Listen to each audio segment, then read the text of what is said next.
Jadi saya mau tanya dulu, ketika ada mitra di bawah yang tiba-tiba pergi, yang tiba-tiba mati suri, pada awal proses teman-teman mengajak dia bergabung itu mengikuti rukun nggak?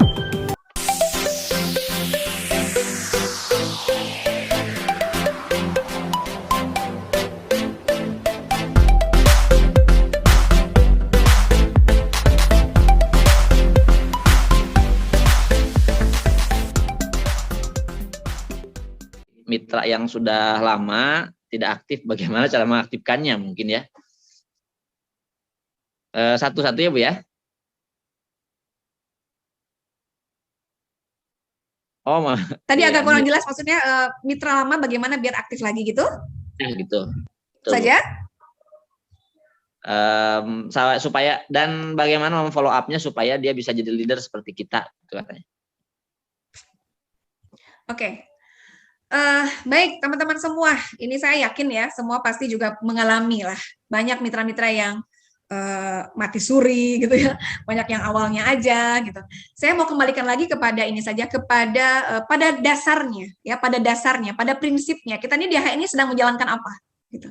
Saya akan kembali lagi kepada cara kerja benar, karena tidak semua orang punya feeling yang kuat, tidak semua orang punya mimpi yang besar, tidak semua leader punya pikiran yang tajam gitu ya. Tidak semua orang yang sekolahnya tinggi gitu. Tidak semua punya pemahaman yang sama gitu di sini. Karena HNI ini kan memanage manusia. Memanage SDM, bukan memanage uang. Kalau manage uang mah enak ya, apalagi kalau uangnya ada. Yang pusing itu kan kalau uangnya nggak ada. Ini kita sedang memanage manusia. Bayangkan, SDM, manusia itu punya perasaan, ya, punya pikiran gitu, punya keinginan gitu, yang beda-beda.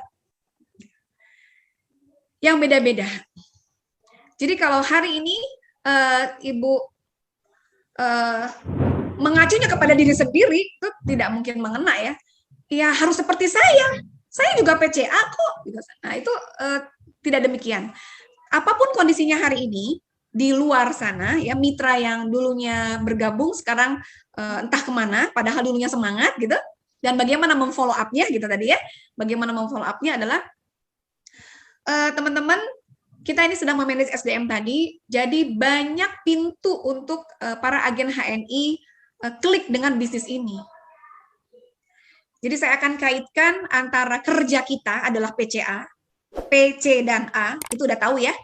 P-nya peduli kepada diri sendiri, C-nya cerita sama orang lain sebanyak-banyaknya, A-nya adalah dengan ajak mereka untuk hijrah produk, hijrah pemikiran dulu kalau saya. Hijrah pemikiran dulu sebelum ke hijrah produk, supaya dia beli produk itu karena dengan pemikirannya sendiri gitu. Lalu ajak ke home sharing. Nah, itu kan rukun. Itu rukun. Jadi saya mau tanya dulu, ketika ada mitra di bawah yang tiba-tiba pergi, yang tiba-tiba mati suri, pada awal proses teman-teman mengajak dia bergabung itu mengikuti rukun nggak? Karena sholat aja ada rukunnya kan? Gitu. Sholat aja ada rukunnya. Diikuti nggak rukun-rukun itu? Pakai, terus cerita, gitu. Terus ajak nggak? Ajak diskusi, ajak hijrah pemikiran. Karena kalau teman-teman langsung ke A, ajak gabung, ajak pakai, gitu, diajak, nah bisa jadi dia bagaikan telur, telur yang kita ingin, telur itu pecah jadi ayam, kita rami selama berapa hari ya, telur itu 21 hari ya, karena Pak Madi itu senang banget mengerami telur, 21 hari agar si telur itu menetas menjadi ayam, gitu ya. Nah, sementara sama ibu si telur itu nggak sabar gitu, ibu tidak menjalankan rukunnya, nggak sabar, ibu cara dia untuk pecahnya ya diketok, dipecahin gitu ya. Udah, kamu harus jadi leader, kamu harus pakai produknya, ikut home sharing, ayo gabung, mana 10.000, 30.000, sini-sini, udah pakai deh pokoknya. Gitu. Nah, kalau si telurnya dipecahkan, itu namanya jadi telur ceplok, dari mata sapi, gitu ya, bukan dia menetaskan telur, menetaskan ayam dari dalam. Gitu. Itu bedanya kalau teman-teman menjalankan rukun. Jadi besarnya kita menjadi leader itu dari dalam, atas kesadaran dia, ya, atas kesadarannya. Selain dia pakai, lalu kita kontrol untuk bercerita, dengan didampingi tentunya ya, dengan metode DFT, didampingin, diajarin, ya dicontohin gitu. Lalu dia benar-benar hijrah produk ini atas dasar pemikiran dia dari dalam untuk hijrah produk. Meskipun dia nggak jalanin bisnisnya, ya dia nggak jalanin bisnisnya nggak ada masalah, tapi dia menjadi pemakai yang istiqomah. Setidaknya di Avo kita nggak ada telurnya, ya telurnya pecah gitu loh, nggak bulat-bulat gitu ya. Nah, bagaimana cara kita memecahkan telur itu? Itu tadi kembali kepada rukunnya. Oke, nah ini kan sudah terjadi. Terus gimana Bu cara memfollow up-nya? Ingat, kita sedang memanage manusia. Ada cara-cara yang bisa kita sentuh kepada mereka adalah dari apa yang dia suka, dari apa yang dia mau, dari apa yang dia impikan. Apa target dia di HNI ini? Kalau menjadi target ibu saja tidak akan terjadi. Tapi kalau menjadi target bersama akan terjadi.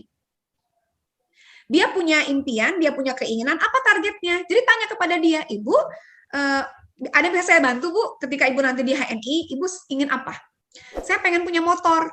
Nah, itu sudah kekunci. Itu target dia. Kita ngajarin bagaimana cara mendapatkannya, mendampingi dengan cara-cara kerja yang benar ya.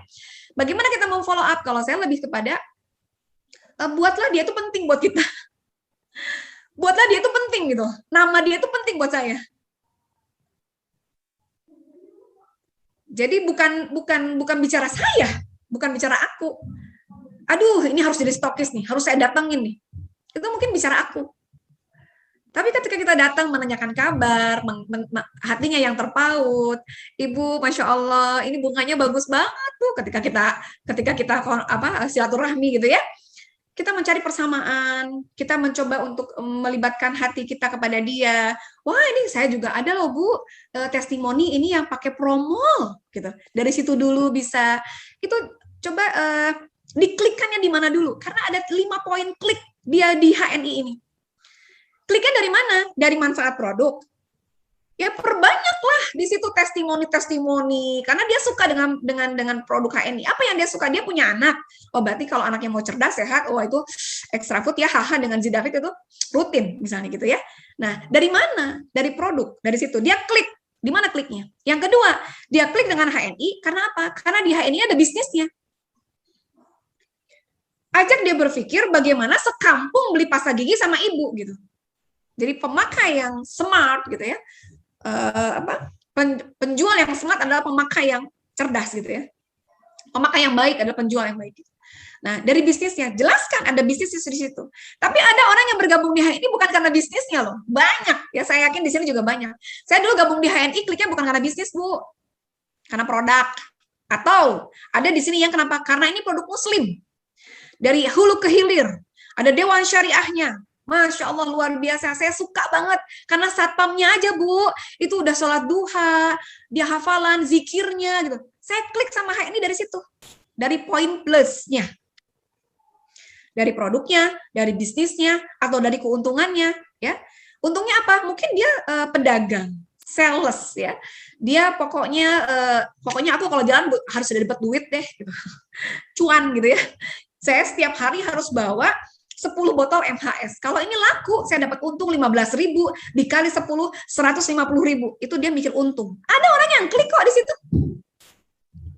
Karena cuannya, gitu ya. Karena produknya bagus, punya testimoni bagus, dia akhirnya jalan. Ada orang yang berpikir panjang, berpikir smart bisnis. Ini bisnis. Di mana hari ini nggak ada bisnis yang sekeren HN. Ibu coba aja Ibu cari di mana-mana deh. Yang ada mentornya gratis, gitu ya. Terus yang ada IT-nya yang luar biasa, disupport pabriknya aja punya milik sendiri, dan kita bisa lihat ke situ seperti apa. Ada kriteria yang modalnya 30.000 aja bisa jadi 30 juta penghasilannya gitu. Dalam kondisi minus seperti saya dulu, nggak punya modal, bahkan minus, kok bisa ya? Sukses di HNI. Kok ada sih tukang kerupuk, tukang cukur, tukang jahit, tukang pulsa jadi LED, kok bisa ya? Gitu. Oh ini bisnis ternyata. Dia klik di situ. Atau klik di tadi. Ini milik Muslim. mau mahal kek, mau enggak kek, pokoknya yang penting muslim. Saya mah nggak mau keluarga saya pakai produk, pakai sabun, pakai pasta gigi yang ternyata di dalamnya itu ada produk yang tidak jelas kehalalannya. Nggak mau saya mah. Gitu. Saya pengen semua dipastikannya halal. Ada orang yang klik di situ. Banyak. Dan yang terakhir adalah Ibu bisa jadi klik dan bisnis di HNI sukses ini karena apa? Karena di HNI ini diajarin cara-cara kerjanya. Dari yang, maaf ya, yang tidak sekolah, dari yang tidak punya modal, dari yang nggak bisa ngomong, dari yang nggak bisa bikin jadwal, diajarin gimana caranya bikin rencana kerja. Gitu. Dan itu semuanya gratis. Jadi mau follow up, kita lihat. Kalau Ibu yakin bahwa Ibu harus datengin dia sebagai calon leader, dicoba. Tapi kalau dia tidak mau, Ibu jangan paksakan, saran saya cari yang lain. Masih banyak di luar sana, agen-agen yang menunggu kabar gembira ini. Dan harus yakin pada diri sendiri, berterima kasih kepada diri sendiri, minta maaf kepada diri sendiri, bahwa sesungguhnya motivator yang paling luar biasa yang membantu kesuksesan Ibu adalah sendiri dulu. Jangan memaafkan orang lain, tapi Ibu tidak memaafkan diri sendiri. Berterima kasih kepada orang lain, tapi Ibu lupa berterima kasih kepada jari jemari kita yang setiap hari ngetik-ngetik, gitu ya. Mata kita, organ tubuh kita, gitu. Siapa tahu Anda zolim terhadap diri Anda. Makanya kenapa Ibu susah suksesnya, gitu ya. Kenapa? Karena ada harta yang tersimpan dalam diri Ibu, ada raksasa yang luar biasa yang ada dalam diri Ibu, sama Ibu nggak dimunculkan, dikubur, gitu. Diikutin, malesnya, gitu ya. Nggak yakin, ragu, gitu. Dikubur. Padahal itu harta yang tersimpan. Ayo, semuanya yang luar biasa di sini adalah orang-orang yang luar biasa ya, semuanya ya. Semua punya potensi yang sama karena punya hak yang sama untuk sukses di HNI ini. Gitu mungkin Pak Askur ya.